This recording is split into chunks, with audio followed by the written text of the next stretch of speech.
Mob justice বা mob সন্ত্রাসের নাম দিয়ে বিনা বিচারে গণধুলাই নাম দিয়ে মানুষকে হত্যা করা হচ্ছে। এটা কখনো ভালো মানুষের লক্ষণ হতে পারে না।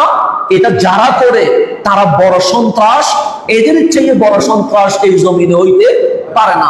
কারণ এই পৃথিবীতে যত ঝগড়া অশান্তি হয়েছে তার জন্য পাবলিক দায়ী নয়, এরকম ভালো ভালো কথা বলে ভেতরে মুনাফিক, এগুলার কারণে এই জমিনে সমস্যা সৃষ্টি হয়েছে।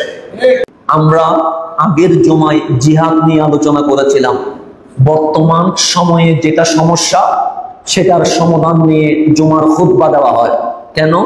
ইসলাম পরিপূর্ণ ধর্ম, এই ইসলামের সমাধান নাই এমন কোন সমস্যা এই দুনিয়ায় হতে পারে না। কেন? রাসূল করিম সাল্লাল্লাহু আলাইহি ওয়াসাল্লাম এই দুনিয়ার ধরাধামে তশরীফ আনার আগে ইসলাম ধর্মেই ছিল, মুসলমান পরিচয় ছিল, কিন্তু সকল ধর্ম অপরিপূর্ণ ছিল। আমার নবীজি আসতে দেরি, আল্লাহ বলেন আল-ইয়াউম আকমালতু, হাবিব আপনার হাতে যখন ইসলাম লেগে গেছে, ইসলাম অপরিপূর্ণ নাই, আমি আল্লাহ আপনি রাসূলের মাধ্যমে ইসলাম পরিপূর্ণ করে দিয়েছে। ইসলাম অপরিপূর্ণ বলতে কোনো শব্দ নাই। 1400 বছর আগের সমস্যা যেটা, এটাও ইসলাম সমাধান করেছে। বর্তমান যেটা সমস্যা, এটাও ইসলাম সমাধান করতে পারে। কিয়ামত পর্যন্ত যত সমস্যা হবে সকল সমস্যার সমাধান আমার আল্লাহ আমার নবীর মাধ্যমে আল কোরআনে দিয়ে দিয়েছেন। সুতরাং আমাদের বাহিরে যাওয়ার কোনো দরকার নাই। বাহিরে কখন যাব? যখন আমার ঘরে সমাধান নাই। তা আল্লাহ তো আমার ঘরে সমস্ত সমস্যার সমাধান দিয়ে দিয়েছে। সুতরাং আপনাকে আমাকে আমার নবীর দরবার ছেড়ে অন্য কারো কাছে যাওয়ার কোনো দরকার নাই। বর্তমান সময়ে আপনারা দেখতে পাচ্ছেন যে মব সন্ত্রাসের মাধ্যমে, যেটার নাম মব জাস্টিস দিয়েছে, এটার মাধ্যমে কখনো রিক্সাওয়ালারে গণধোলাই দিয়ে মেরে ফেলতেছে, কখনো ট্রাক ড্রাইভাররে মেরে ফেলতেছে, কখনো ব্যবসায়ীকে মেরে ফেলতেছে। এমনকি আজকে মসজিদের ইমাম পর্যন্ত নিরাপদ নাই। কথা ঠিক না? যে ইমাম রইস উদ্দিনকে মিথ্যা তুহমত দিয়ে যেইভাবে ওনার উপর আঘাত হামলা করে ওনাকে শহীদ করা হয়েছে, আমার কাছে মনে হয় এই জমিনে যদি মুসলিম নাম কারো নাম দেওয়া হয়, ইমাম রইস উদ্দিনের চেয়ে বড় মুসলিম এই জমিনে হতে পারে না। তাহলে আজকে মব জাস্টিস বা মব সন্ত্রাসের নাম দিয়ে বিনা বিচারে গণধুলাই নাম দিয়ে মানুষকে হত্যা করা হচ্ছে। এটা কখনো ভালো মানুষের লক্ষণ হতে পারে না। এটা যারা করে তারা বড় সন্ত্রাস, এদের চেয়ে বড় সন্ত্রাস এই জমিনে হইতে পারে না। কারণ প্রত্যেক দেশে আইন আছে না? নাই আছে। ইসলাম কখনো নিজ হাতে আইন নিতে বলে না।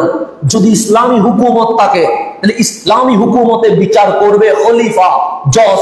আর যদি ইসলামী হুকুমত না থাকে, যেই দেশে যেই আইন, সেই আইনে বিচার হবে। এটাই ইসলামের ফয়সালা। এর বাইরে গিয়ে যদি কেউ আপনার ইসলাম শিখাইতে চায়, বুঝতে হবে ওই ইসলামের সাথে আমার নবীর কোনো সম্পর্ক নাই। আল্লাহ যেন আমাদেরকে বুঝার তৌফিক নসিব করেন। এখন যে সমস্যাটা হচ্ছে, আপনি কাউকে কোনো দোষ প্রমাণিত হওয়ার পরেও গণধুলাই দিয়ে মারার কোনো সুযোগ নাই। মিথ্যা তুহমত তো দূরের কথা, দোষ প্রমাণিত হওয়ার পর আপনার দায়িত্ব হচ্ছে তাকে প্রশাসনের হাতে তুলে দেওয়া। এরপর আইন আদালত যে বিচার করবে সেই বিচার চলতে থাকবে। এর বাহিরে আপনি অন্য কোনো আইন ল নিজের হাতে তোলার কোনো সুযোগ নাই। তাহলে এই মব জাস্টিস, এই সন্ত্রাসবাদ, এই গণধুলাই নাম নিয়ে মিথ্যা তহমত দিয়ে মানুষ মারা, এটা আসলো কোত্থেকে? এটা মুসলমানের আদর্শ হতে পারে না, এটা তো মুমিনের পরিচয় হতে পারে না। তো আল্লাহ তাবারক ওয়া তাআলা সূরা বাকারার মধ্যে ইরশাদ করছেন, যেমন আমি কথা বলছি, কোরআনের কথা বলছি, সুন্নাহর কথা বলছি, আপনি মনে করছেন আমার চেয়ে ভালো এই জমিনে আর কেউ নাই। কেন? উনি তো জুমার খুতবার মিম্বরে বসেছে, উনি তো কোরআনের কথা বলছে, উনি তো দয়াল নবীজির হাদিসের কথা বলছে। নিশ্চয়ই ওনার চেয়ে ভালো মানুষ আর কেউ হতে পারে না। এরকম আমরা ধারণা করি কি করি না? করি। এটা অবশ্যই ভালো জিনিস। কিন্তু আল্লাহ কোরআনে বলছেন, ওয়া মিনান নাসি মান ইউজিবুকা কাউলুহু ফিল হায়াতিদ দুনিয়া। আল্লাহ বলছেন, হাবিব আপনি রাসূল দেখবেন কিছু মানুষ আছে, ওয়ামিনান নাস, মানুষদের মধ্য থেকে কিছু বক্তা আছে যাদের বক্তব্য এই পার্থিব জীবনে আপনাকে আশ্চর্য করে দিবে। আপনি যখন ওনার বক্তব্য শুনবেন তখন বলবেন ওনার চেয়ে বড় জ্ঞানী আর কেউ হতে পারে না। আপনি যখন ওনার স্মার্ট কথা শুনবেন আপনি বলবেন ওনার চেয়ে বড় স্কলার আর কেউ হতে পারে না। আপনি যখন চমৎকার চমৎকার কথা শুনবেন আপনি বলবেন এর চেয়ে ভালো মানুষ এই জমিনে আর কেউ হতে পারে না। তা আমাকে বলে নাই, তা আপনাকে বলে নাই। আল্লাহ বলছেন ওয়ামিনান নাসি মাইয়ুজিবুকা, হাবিব কিছু মানুষ আছে যাদের বক্তব্য এই পার্থিব জীবনে আপনাকে আশ্চর্য করে ফেলবে।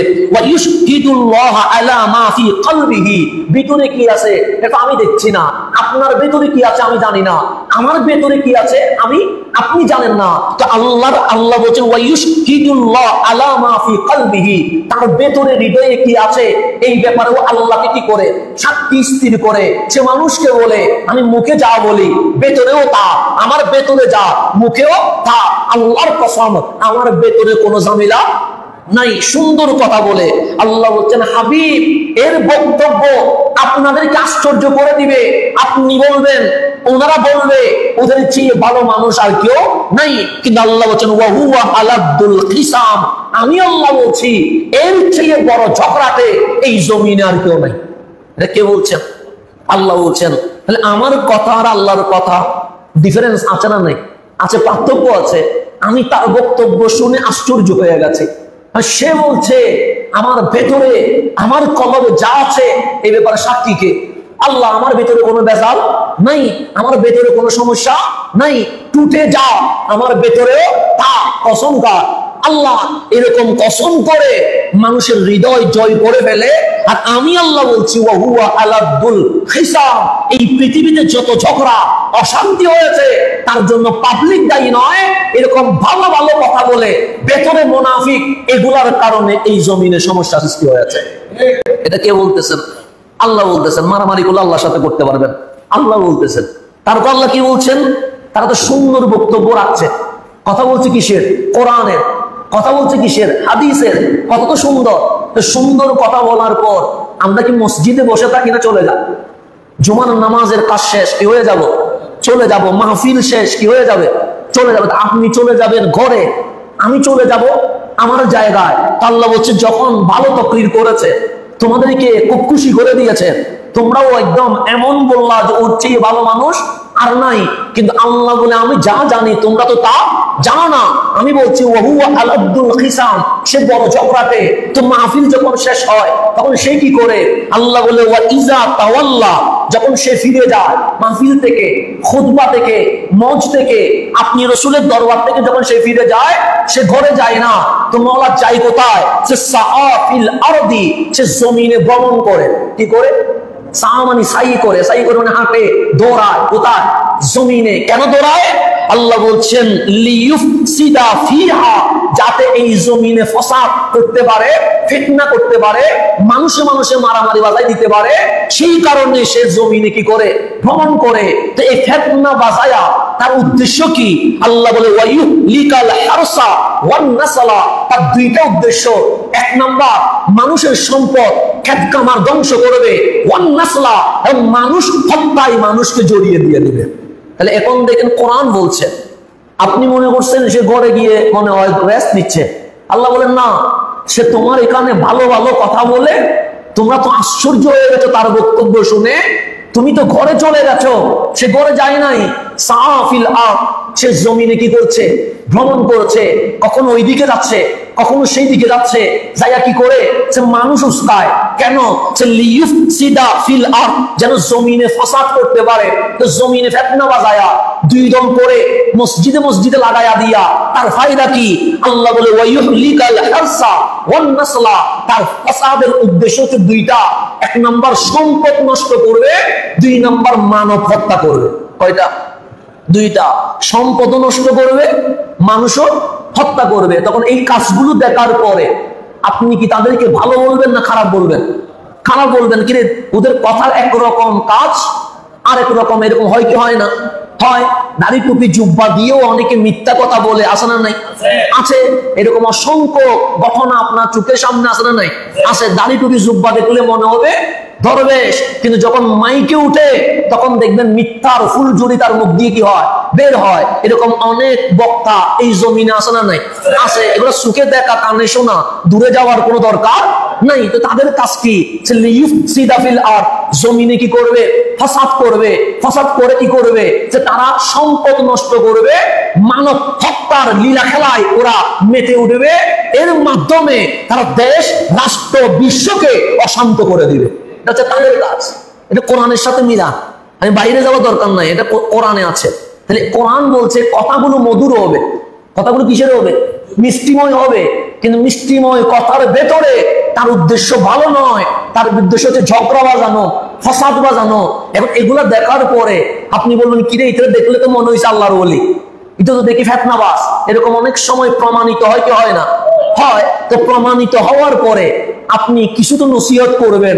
তখন আল্লাহ বলছেন ওয়া ইযা কিলা লাহু, ওই ফিতনাবাজদের যখন বলা হয়, তারে যে ফিতনা করছে তারে যখন বলা হয় ইত্তাকিল্লাহ, তুমি যে ফিতনা করছো, মিথ্যা বলছো, এই জনগণের মাঝে যে ফাসাদ বাজিয়ে দিচ্ছ, মারামারি হানাহানি বাজিয়ে দিচ্ছ, আরে এই দুনিয়া তো সব নয়, তোমাকে তো কবরে যেতে হবে। ইত্তাকিল্লাহ, ভয় কারে করো? আল্লাহকে করো। এরকম আমরা যখন ভুল করি আপনারা বলেন হুজুর আল্লাহরে কি করেন? ভয় করেন, দুনিয়ার কাছে বিক্রি হইয়েন না। এরকম অনেক সময় আমাদের শুভাকাঙ্ক্ষী যারা, ওরা বলে কি বলে না? বলে। আল্লাহ বলছেন ওয়া ইযা কিলা লাহু, যখন তাকে বলা হয়, তাকে যার মুখ দেখলে, যার চেহারা দেখলে, যার কথা শুনলে মানুষ কি হয়? আশ্চর্য হয়। কিন্তু পরে দেখা যায় সে ভালো মানুষ নয়, সে ঝগড়া বাজায়। সে ঝগড়া বাজানোর মাধ্যমে সম্পদ নষ্ট করতে চায়, মানব হত্যা করতে চায়। তাকে যখন বলা হয় ইত্তাকিল্লাহ, ভয় করো কারে? আল্লাহরে, তখন তার ভিতরে কি হয়? আখাযাতুল ইজ্জাতু বিল ইসমে, তার ভিতরে যে অহংকার আছে, যে দম্ভ আছে, যে গর্ব আছে, এই অহংকার তার ভালো করে না, আর গুনার দিকে দাবিত করে দেয়। সে আরো বেশি কি হয়ে যায়? উগ্র হয়ে যায়, সে আরো বেশি অবাধ্য হয়ে যায়। তখন আল্লাহ বলছেন ফাহাসবুহু জাহান্নাম, দুনিয়ায় তার গাড়িতে হয়তোবা পুলিশ থাকতে পারে, দুনিয়ায় তাকে হয়তোবা ভিআইপি মর্যাদা দিতে পারে। আল্লাহ যে ফাহাসবুহু জাহান্নাম, তার জন্য আমি আল্লাহ একমাত্র জাহান্নামই যথেষ্ট করে রেখেছি। তাই সে জাহান্নাম ছাড়া আর কোথাও যেতে পারবে না। এরপর বলছে ওয়ালা বিসাল মিহাদ, জাহান্নামের চেয়ে নিকৃষ্ট স্থান আল্লাহর সৃষ্টিকুলের মধ্যে আর কিছু হতে পারে না। তাহলে ঝগড়া ফসাদ আপনারা বাজান না, ঝগড়া ফসাদ তারা বাজায়। এরকম দাড়ি টুপি জুব্বা পরে যারা মাইক নিয়ে জনগণের প্রতিনিধি হতে চায়, তারাই ঝগড়া বাজায়। তা আল্লাহ বলে উপরে দেখতে সুন্দর হলেও ভেতরে এত বেশি খারাপ, আমি আল্লাহ তার জাহান্নাম ছাড়া আর কিছু দিতে পারি না। তাহলে এখন কোরআনের এই আয়াতকে সামনে রেখে আপনি মিলাবেন কাদের বক্তব্য দেখতে বেশি সুন্দর আর কাদের কাজ দেখতে ফাসাদময়, ফিতনাময়। তো ওদেরকে দেখার পরে যখন দেখবেন আল্লাহ বলে আমার ঘোষণা, তাদেরকে হাজারবার আল্লাহরে ভয় করতে বললেও তারা ভয় করবে না। কেন? তাদের ভেতরে অহংকার এত বেশি জেগে উঠেছে, তারা গুনার দিকে দাবিত হবে। ফাহাসবুহু জাহান্নাম, সে যাবে কোথায়? জাহান্নামে। সে যদি জাহান্নামে যায়, আপনারা কি জান্নাতে নিতে পারবে? নিতে পারবে না। তা আপনি কেন জেনে শুনে একজন জাহান্নামীর পিছনে দৌড়তেছেন? আপনার তো উচিত যিনি জান্নাতে যাবে তার সঙ্গী হওয়া, কুনু মা'আস সাদিকিন, ভালো মানুষের সঙ্গী হওয়া। সুতরাং আপনি দেখবেন কার বক্তব্য আর কাজ দুইটা অভিন্ন। যেটা যদি ভিন্ন হয়, তার মতো ফাসাদ ফিতনাকারী এই জমিনে আর কেউ হতে পারে না। এখন তারা বলে আমরা শান্তি চাই, আমরা শান্তি প্রতিষ্ঠা করতে চাই। এরকম অসংখ্য সত্য কথা তাদের জবান দিয়ে বের হয় কি হয় না? হয়। এগুলো হচ্ছে ভালো কথা বের হয়, কিন্তু কাজে দেখে ফিতনা ছাড়া আর কিছু নাই। তা আল্লাহ সূরা বাকারার মধ্যে বলছেন ওয়া ইযা কিলা লাহুম, যখন তাদেরকে বলা হয় লা তুফসিদু ফিল আরদ, জমিনে ফাসাদ করিও না, জমিনে ফিতনা করিও না, এই সব মন্তব্য করে মুসলমানের ভেতরে হানাহানি বাজায়া দিও না। লা তুফসিদু ফিল আরদ, জমিনে ফিতনা করিও না। ক্বালু, তারা তখন বলে ইন্নামা নাহনু মুসলিহুন, আরে আমাদেরকে বলছো আমরা ফিতনা করছি? আমরা তো ফিতনা করছি না। ইন্নামা নাহনু মুসলিহুন, আমরা তো এই দুনিয়ায় সালাহ তথা শান্তি প্রতিষ্ঠা করছি। তাদেরকে যখন বলা হয় ফিতনা করিও না, তারা কি বলে? আমরা ফিতনাবাজ নয়, আমরা জমিনে কি করি? সংশোধন করি। আমরা জমিনে শান্তি প্রতিষ্ঠা করি। তখন আল্লাহরে জিজ্ঞেস করেন, মালিক আমরা বলি তোমরা ফিতনা করিও না, তারা বলে আমরা ফিতনাবাজ নয়, আমরা মুসলিহুন, সংশোধনকারী, শান্তি কামনাকারী, শান্তি প্রতিষ্ঠাকারী। মালিক তুমি বলো তারা কি? আল্লাহ বলে, আলা হে মানব জাতি সাবধান, ইন্নাহুম হুমুল মুফসিদুন, আমি আল্লাহ বলছি তারাই ফিতনাবাজ, লা ওয়ালাকিন লা ইয়াশউরুন, তারা যে ফিতনাবাজ তারা নিজেরাও বুঝে না। কে বলতেছেন? আল্লাহ। ওদেরকে যখন বলছে ফিতনা করিও না, লা তুফসিদু ফিল আরদ, তখন তারা বলে ইন্নামা নাহনু মুসলিহুন, আমরা ফিতনাবাজ নয়, আমরা সংশোধনকারী, আমরা শান্তি প্রতিষ্ঠাকারী। আল্লাহ বলে, হে মানব জাতি আলা সাবধান। সাবধান কে বলতেছে? যেমন নামাজের কথা কোরআনে আছে না নাই? আছে, আকিমুস সালাহ, এখানে আলা আছে, সাবধান নাই। রোজার কথা কে বলেছে? আল্লাহ। কোরআন হচ্ছে কুতিবা আলাইকুমুস সিয়াম, রোজা কি করে দিয়েছি? ফরজ করে দিয়েছি, এখানে আলা আছে নাই। হজের কথা কে বলেছে? আল্লাহ। আতিমুল হাজ্জা, এখানে আলা আছে, আলা মানে সাবধান, সতর্ক সংকেত, সতর্ক সংকেত নাই। আল্লাহ। এভাবে যাকাতের কথা কে বলেছে? আল্লাহ। এখানে আলা আছে নাই। আতুজ যাকাত, যাকাত দাও, সাবধান নাই। সেখানে সতর্কীকরণ বিজ্ঞপ্তি কি আছে? লেখা আছে আলা, লেখা আছে আলা মানে সাবধান, ইমার্জেন্সি জোন। এখানে তুমি অবাধ্য হওয়ার কোনো সুযোগ নাই, তোমার দম্ভ অহংকার প্রকাশ করার কোনো সুযোগ নাই। 40-এর নিচে চলবে, উপরে উঠলে দুর্ঘটনা ঘটবে। দুর্ঘটনা যদি ঘটে প্রশাসন, সরকার, দেশ কখনো দায়ী থাকবে না। তো আল্লাহ বলছে এখানে, তারা মুখে বলছে সংশোধনকারী। আল্লাহ আলা ইমার্জেন্সি জোন, সাবধান, সতর্কীকরণ বিজ্ঞপ্তি। কেন? মুখে যারা সংশোধনের কথা বলে, ইন্নাহুম হুমুল মুফসিদুন, তারা ফিতনাবাজ, নিজেও জানে না তারা যে ফিতনাবাজ। আমি আমার বান্দারে সাবধান করছি, ওই দলে ঢুকিও না। কেন? ফিতনাবাজের সাথে ঢুকলে তোমার দুনিয়াও বরবাদ হয়ে যাবে, আখিরাতও নষ্ট হয়ে যাবে। সেজন্য আল্লাহ বলছে আলা ইমার্জেন্সি জোন, ওদের দলে কোনো মতে যাওয়া যাবে না। ঘোষণা কার? আল্লাহ। তাহলে কোরআন থেকে আমরা বুঝতে পারলাম যে এই ফিতনা, এই ফাসাদ, এই সন্ত্রাসী, এই মব জাস্টিসের নাম দিয়ে মানব হত্যা করা, এটা সাধারণ পাবলিক দায়ী নয়। এই সাধারণ পাবলিককে উস্কিয়ে দেওয়ার মতো কিছু ভালো মানুষের চরিত্র ধারণ করে এই জমিনে অনেকে লেগে আছে। এটা কোরআন বলছে, কথা ঠিক না? এখন আসেন তাহলে মুসলমান কারে বলে? আপনি নিজেরে মুসলিম বলছেন, আমি নিজেরে মুসলিম বলছি। কেন মুসলিম বলছি? কারণ আমি হিন্দু, বৌদ্ধ, চাকমা, ইহুদি, খ্রিস্টান নয়, আমি রহমতুল্লিল আলামিনের উম্মত, কথা ঠিক না? মুসলিম কারে কয়? আমি যদি বলি মুসলিম ওনাকে বলে, এটার নাম মুসলমানের সংজ্ঞা নয়। আমার বাবা যদি বলে মুসলমান অমুককে বলে, এটার নাম মুসলমানের সংজ্ঞা নয়। মুসলমানের সংজ্ঞা যিনি দিবেন উনি রহমতুল্লিল। বুখারী শরীফে আমার নবীজি বলছেন, আল মুসলিমু মান সালিমাল মুসলিমুনা মিন লিসানিহি ওয়া ইয়াদিহি। আরে মুসলমান তো তারে কয় যার জিহ্বা এবং হাত থেকে অন্য মুসলমান নিরাপদ থাকে, তার কি বলে? মুসলমান বলে। আমি আমার জবান যদি আপনারে গালি দেয়, আমার নাম মুসলমান নয়। আমার হাত যদি আপনাকে আঘাত করে, আমার নাম কি নয়? মুসলমান নয়। তাহলে আমি নিজের যে মুসলিম বলছি, যদি এই হাত ধারণামূলক অন্যায় ভাবে কাকে ঘুষি মেরে দেয়, তাহলে আপনি মনে মনে ভেবে নিবেন আমি মুসলমানের কাতারে নাই।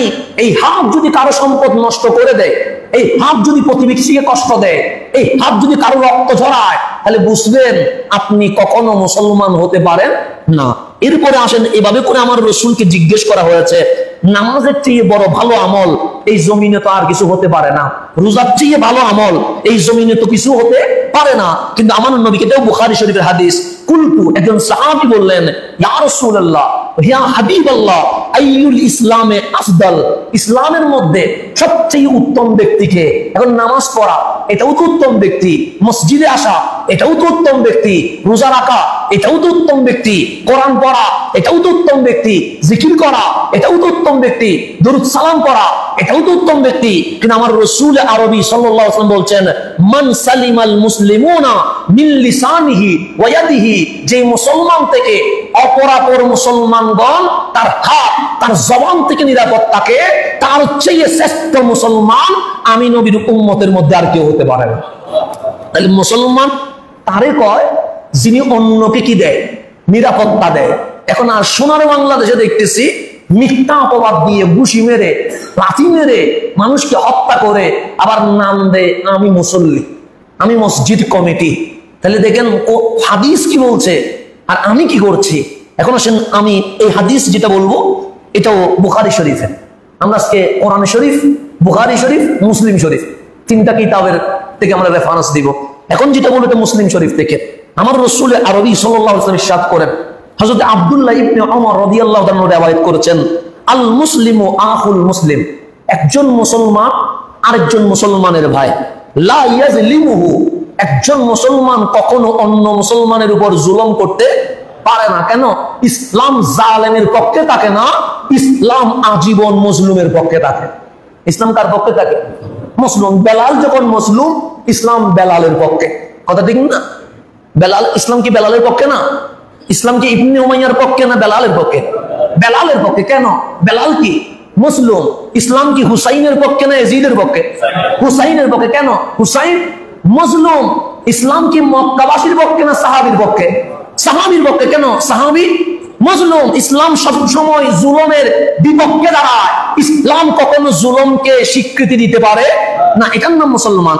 আমার রাসূল বলেছেন লা ইয়াজলিমুহু, মুসলমানের প্রথম পরিচয় দাড়ি টুপি জুব্বা নয়, প্রথম পরিচয় সে কখনো জুলুম করতে পারে না। 2 নাম্বার ওয়ালা ইউসলিমুহু, যখন কোন মুসলমান বিপদে পড়ে তাকে একা ছেড়ে দিতে পারে না। এটার নাম কি? মুসলমান। আপনি কষ্ট দেন নাই, তা 1 নাম্বার কষ্ট না দেওয়া, জুলুম না করা। এখন আপনি বিপদে পড়ছেন, আমি যদি বলি ও বিপদে পড়ছে, আমার কি আসে যায়? আমার খাওয়া আমি খাই, আমার আনন্দ আমি করি, আমার ডিউটি আমি করি। তা আপনাকে অসহায় ছেড়ে দেওয়া এটা কখনো মুসলমানের আলামত হতে পারে না। তা আমার রাসূল বলছেন মুসলমান 1 নাম্বার জুলুম করতে পারে না, আর যে মজলুম তাকে কখনো একা ছেড়ে দিতে পারে না, ওর পক্ষে দাঁড়ায়। এটার নাম কি? মুসলমান। এরপর আমার রাসূল বলছেন মান কানা ফি হাজাত আখিহি, যেই মুসলমান, যে ব্যক্তি তার ভাইয়ের কোন প্রয়োজন মেটায়, কোন সমস্যার সমাধান করে দেয়, কোন প্রয়োজন মিটিয়ে দেয়, তারপর কানাল্লাহু ফি হাজাতিহি, সে ওইদিকে একজনের প্রয়োজন মিটাচ্ছে আর আল্লাহ ওইদিকে তার 1000 প্রয়োজন মিটিয়ে দিতে থাকে। আমি যদি এখানে একজনের প্রয়োজন কাজ শেষ করে দিই, মাওলা আমার কোটি প্রয়োজন কাজ কি করে দেয়?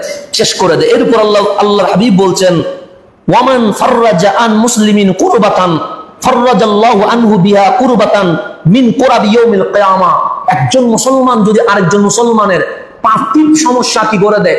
সমাধান করে দেয়। আল্লাহ বলছেন বান্দা, আমি তোমার দুনিয়ার সমস্যা সমাধান না করলেও কাল হাসরের ময়দানে ভয়াবহ যে সমস্যা হবে, ওই দুনিয়ায় কারো সমস্যা তুমি সমাধান করার কারণে আমি কিয়ামতের দিন তোমার সমস্যা সমাধান করে দিয়ে দেব। তারপর আল্লাহর হাবিব বলেন মান সাতারা মুসলিমান, যে ব্যক্তি একজন মুসলমানের দোষকে কি করবে? গোপন করবে, সাতারাহুল্লাহু ইয়াউমাল কিয়ামা, কাল হাসরের ময়দানে আল্লাহ তারে ডেকে তার সমস্ত গুনাহ গোপন করে তার জান্নাত উপহার দিয়ে দিবেন। এটা হচ্ছে বুখারী শরীফে। এরপর আসেন মুসলিম শরীফে আরো কি বলছেন। এই হাদিস এখন যেটা বলবো এটা মুসলিম শরীফের। সাইয়্যিদুনা আবু হুরায়রা রাদিয়াল্লাহু তাআলা আনহু উনি বর্ণনা করেছেন আল মুসলিমু আখুল মুসলিম, একজন মুসলমান আরেকজন মুসলমানের ভাই। তারপর হচ্ছে লা ইয়াজলিমুহু, সে কখনো জুলুম করতে পারে না। 2 নাম্বার ওয়ালা ইয়াখজুলুহু, সে কখনো কাউকে অপদস্থ করতে পারে না। একটা হচ্ছে জুলুম না করা, আর একটা হচ্ছে বেজ্জুত না করা, অপদস্থ না করা। 3 নাম্বার ওয়ালা ইয়াকিলুহু, তার সম্পর্কে কখনো তুচ্ছ ধারণা করতে পারে না। তাহলে মুসলমানের গুণ কয়টা? 3টা। 1 নাম্বার জুলুম করতে পারে না, 2 নাম্বার অপদস্থ করতে পারে না, 3 নাম্বার ওই মুসলমানের ব্যাপারে কোন ভুল তুচ্ছ ধারণা রাখতে পারে না। এরপর আমার রাসূল বলেছেন আত্তাকওয়া হাহুনা, তাকওয়া এখানে। তাকওয়া কোনখানে? এখানে। মানে এখানে তাকওয়া না, এখানে তাকওয়া না, জুব্বাতে তাকওয়া না, লুঙ্গিতে তাকওয়া না, সামরায় তাকওয়া না। ওয়া ইউশিরু ইলা সাদরিহি সালাসা মাররা, আমার নবী কলবের দিকে 3 বার দেখায়া বলছে তাকওয়া এখানে নয়, তাকওয়া কোথায়? কলবে। কলবে তাকওয়া, ভিতরে তাকওয়া। পোশাকটা উপরে না, পোশাকটা ভেতরে পরাইতে হবে। ওই পোশাকের নাম তাকওয়ার পোশাক। তাকওয়া কোথায়? ভেতরে। এরপর আমার রাসূল বলছেন বিহাসবি ইমরিম মিনাশ শার, মানে খারাপ হওয়ার জন্য এতটুকুই যথেষ্ট। কি হওয়ার জন্য? নিকৃষ্ট হওয়ার জন্য। আপনি মুসলমান, মুসলমান মানে সবচেয়ে কি? উৎকৃষ্ট। কিন্তু আপনি নিকৃষ্ট হওয়ার জন্য আমি নিকৃষ্ট হওয়ার জন্য এতটুকুই যথেষ্ট। নবীর থাপ্পড় দেওয়া আছে না, রক্ত ছুটিয়ে দেওয়া আছে না, ঘরবাড়ি পোড়াইয়া দেওয়া আছে না, তো কি করা? কেউ যদি তার ভাইকে, তার ভাই মানে অন্য কোন মুসলমানকে যদি তুচ্ছ করে, সেই ব্যক্তির চেয়ে নিকৃষ্ট এই জমিনে আর কেউ হতে পারে না। এটা কার ঘোষণা? রহমতুল্লিল। তারপরে বলছেন, আমার রাসূল বলছেন, আল মুসলিম কুল্লুল মুসলিম আলাল মুসলিমে হারামু দামুহু ওয়া মালুহু ওয়া ইরদুহু। একজন মুসলমানের উপর আরেকজন মুসলমানের জান, মাল, ইজ্জত নষ্ট করা আমি নবী হারাম ঘোষণা করে দিয়েছে। তাহলে ঘোষণা করেছেন কে? রহমতুল্লিল।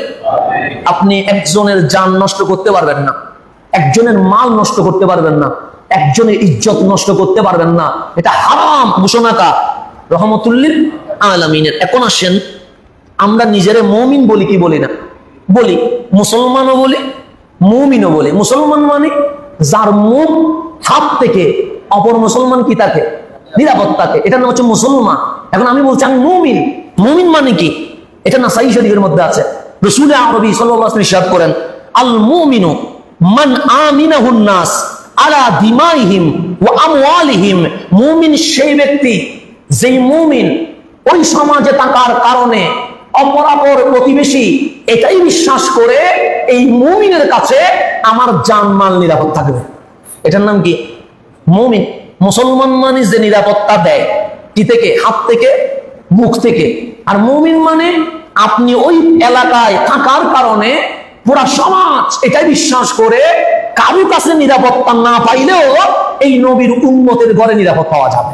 এটার নাম কি? মুমিন। তাহলে আমার নাম যদি মুমিন হয়, আমার চরিত্র কি হওয়া উচিত এটা আপনি আমার জানা উচিত। আমার রাসূল পাক মিম্বরে বসা খুতবা দিচ্ছেন, হঠাৎ করে বলছেন ওয়াল্লাহু লা ইউমিন, আল্লাহর কসম মুমিন হতে পারে নাই। এরপর বলছেন ওয়াল্লাহু লা ইউমিন, আল্লাহর কসম মুমিন হতে পারে নাই। আবার বললেন ওয়াল্লাহু লা ইউমিন, আল্লাহর কসম মুমিন হতে পারে নাই। কয়বার বলছে?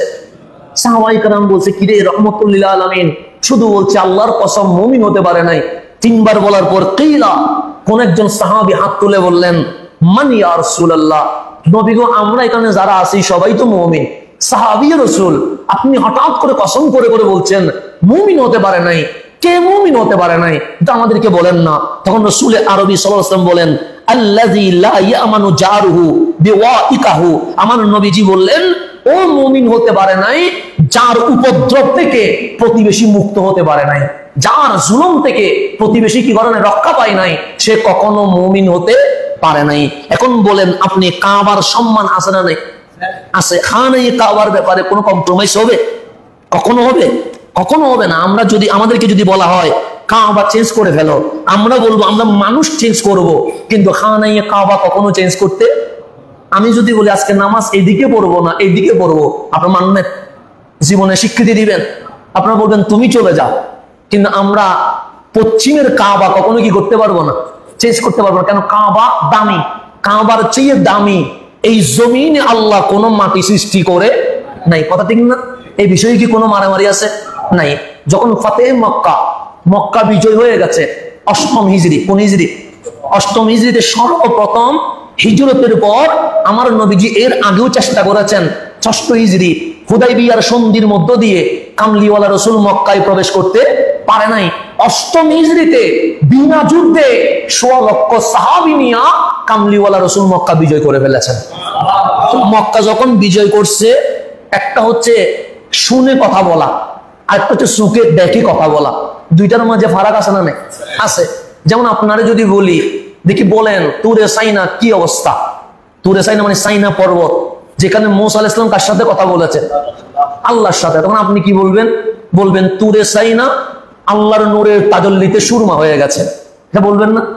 বলবেন তো। তা আপনি সুরমা যে হয়ে গেছে, সুখে দেখছেন না শুনছেন? শুনছেন। কিন্তু আমি নিজে তুরে সাইনা পুরাটা দেখে এসেছি, সুরমা খুঁজি পাইনি। কোনটা সত্য হবে?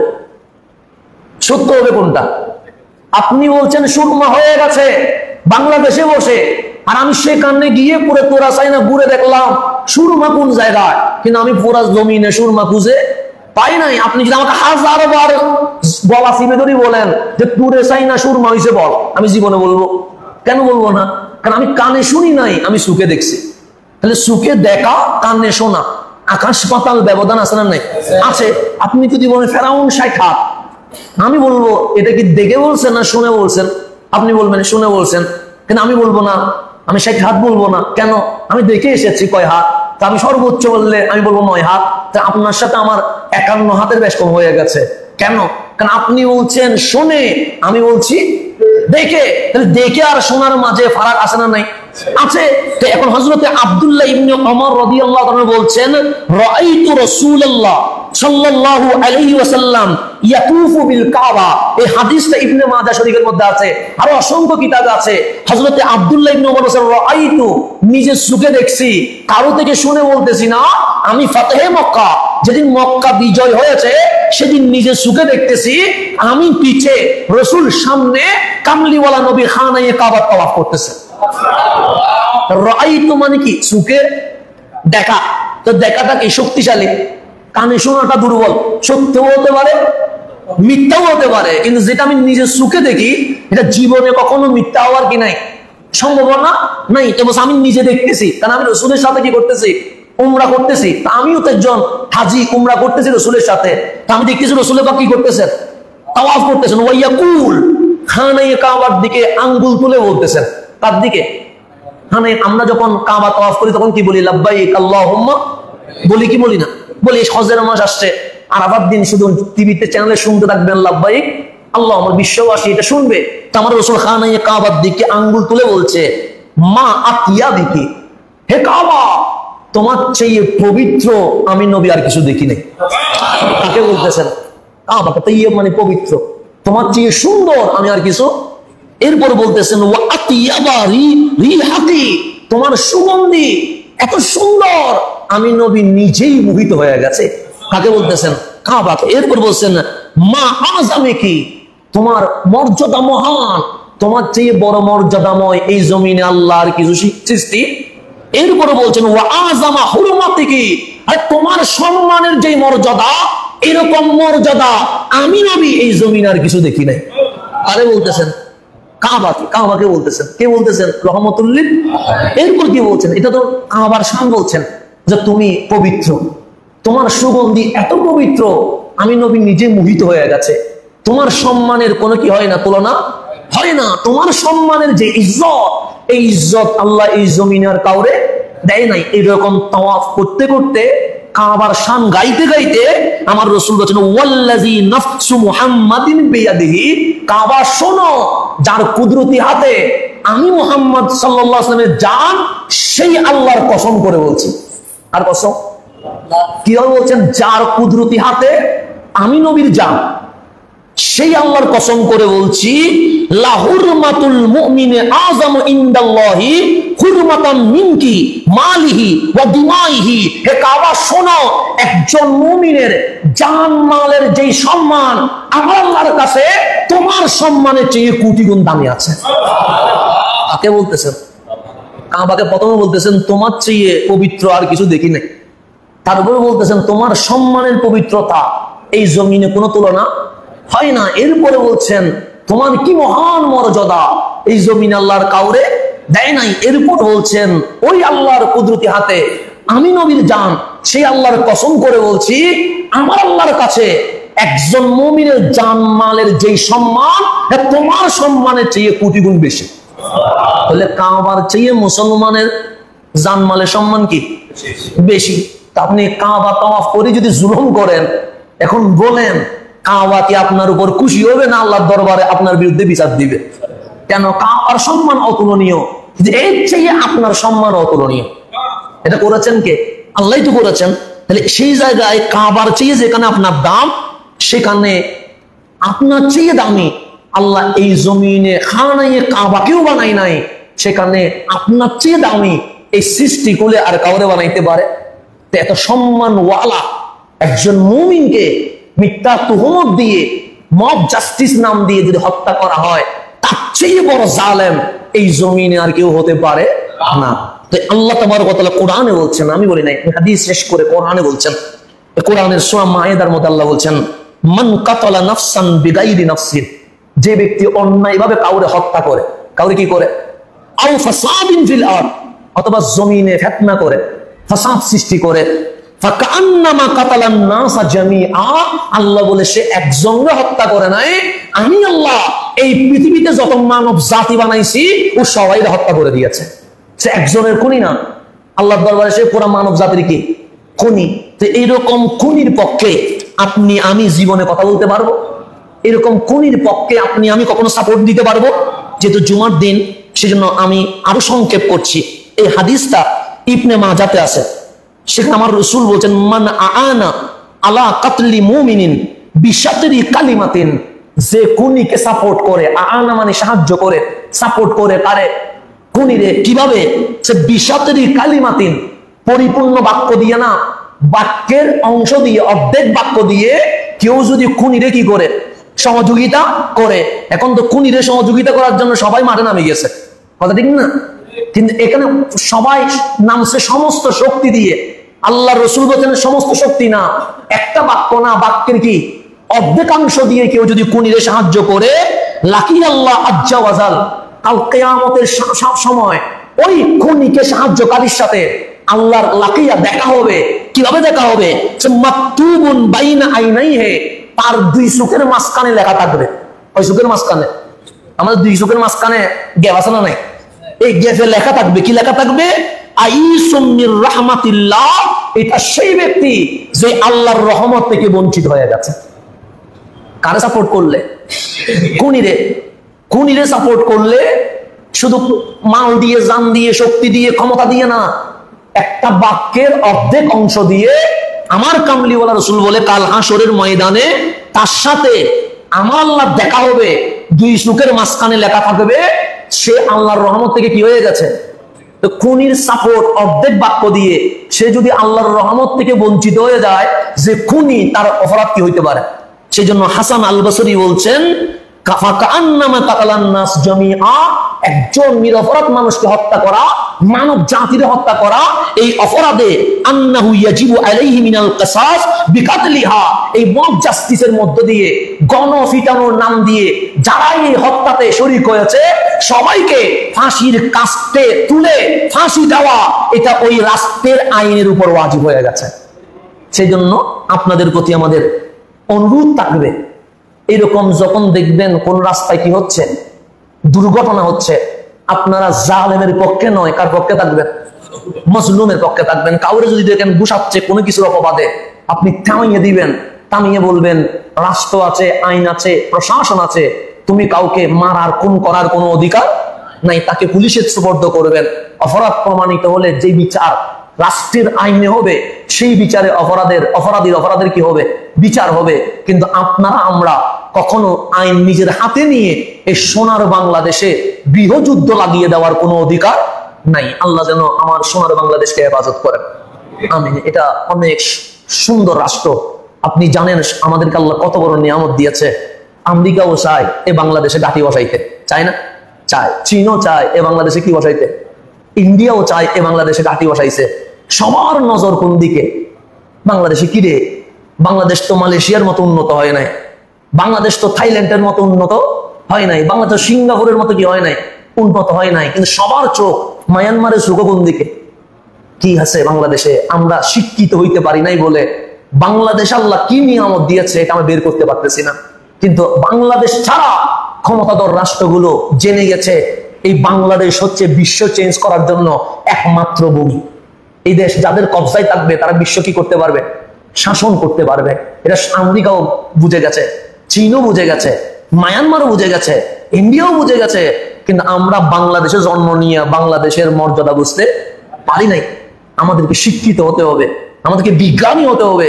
এই সোনার বাংলাদেশ আল্লাহ কতটুকু নিয়ামত দিয়েছে। সেজন্য দেখেন সমগ্র বিশ্বে ইসলাম প্রতিষ্ঠা হয়েছে বড় কষ্টের মধ্য দিয়ে।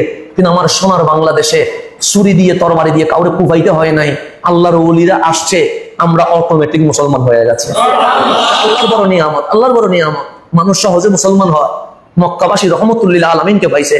আবু জাহেল নবীকে দেখেছে, আবুল আহাব দেখেছে, চোখের সামনে চাঁদ দুটুকরো করে ফেলেছে, এরপরও কি মুসলমান হয়েছে?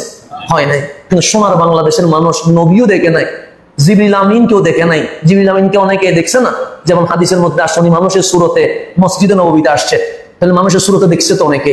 কেন আমরা তো জিবরিল আমিনও দেখি নাই, রসুলও দেখি নাই, কোরআন কিভাবে নাজিল হয় দৃশ্যগুলো দেখি নাই, কিন্তু শুধু শাহজালাল নামক একজন আসছে, শাহপরান নামক একজন আসে, বাইজিদ বুস্তামি নামক কেউ একজন আসছে, আমাদেরকে বলছে তোমরা কালিমা পড়ো ওই নবীর, যেই নবী তোমাকে সুপারিশ করবে।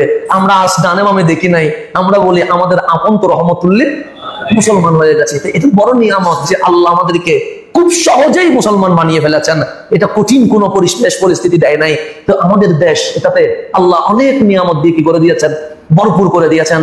সেজন্য যারাই এই সোনার বাংলাদেশে এসেছে তারা আর ফিরে যায় নাই, শাহজালাল ফিরে যায় নাই, শাহপরান ফিরে যায় নাই, 360 আউলিয়া ফিরে যায় নাই। কেন? ওনারা দেখেছেন এই জমিন কত পবিত্র। তো এই পবিত্র জমিনকে কখনো অপবিত্র করার সুযোগ নাই। আল্লাহ যেন আমার সোনার বাংলাদেশকে শান্ত করার জন্য আমাদেরকে যে কাজ করলে আমার বাংলাদেশ শান্তি থাকবে, আল্লাহ যেন ওই কাজ করার তৌফিক নসিব করো। বিদেশি ষড়যন্ত্র থেকে আল্লাহ যেন সোনার বাংলাদেশকে হেফাজত করে, দেশি ও বিদেশি সকল ষড়যন্ত্র থেকে সোনার বাংলাদেশকে আল্লাহ যেন রক্ষা করে। আমিন। আপনারা যারা সুন্নত করেন নাই তারা সুন্নত আদায় করেন।